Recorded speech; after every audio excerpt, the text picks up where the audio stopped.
Jopuonjre maromo 2,200 masomo e skund primar ma Ngea mayudore e kar chung'ut bura ma Naivasha pok ochopo e skul nyaka sani tok yepo mar sikunde jumani. Kaluwore gi jatend skundno Josephat Nduru, thoth jopuonjrego wuok e gwenge manoyudo midhiero mar pioula mane otimore jumbe 2 mokalo. Omedo yango ni thoth jopuonjrego nolalo gigegi kaka lepgi mag skul, buge to kod gik mamoko minyalo tigodo e skul.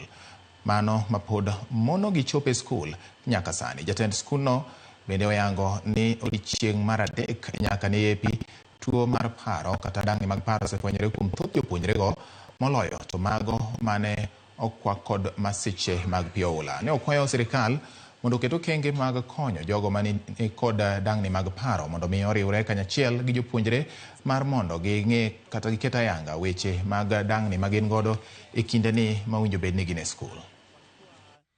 356, lakini wakati hili janga lilitokea wanafunzi wengi hawajaweza kurudi shuleni. Wale tumepokea hawajafika 1000.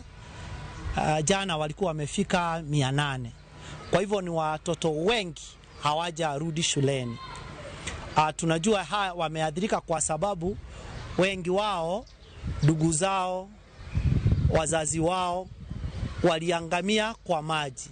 Hatukuwa na shule ambazo ziliathirika in terms of infrastructure, lakini kuna shule ambazo hapo ndio tulihamishia wapo. Na ni shule ambayo ni Ngea Secondary, Ngea Kangaos na Ngea Primary. Maana tulichukua njiko la shule la msingi, hapo ndio tulikuwa tunapikia wale waathiriwa, na tukachukua ile shule ya sekondari, hapo ndio tulikuwa tumehost wale waathiriwa. Watoto bado hawajarudi shule kwa sababu kila kitu ilikuwa imebebwa na maji, kuanzia uniform, vitabu, vyombo ya kupikia, na bado hatujapata hizo.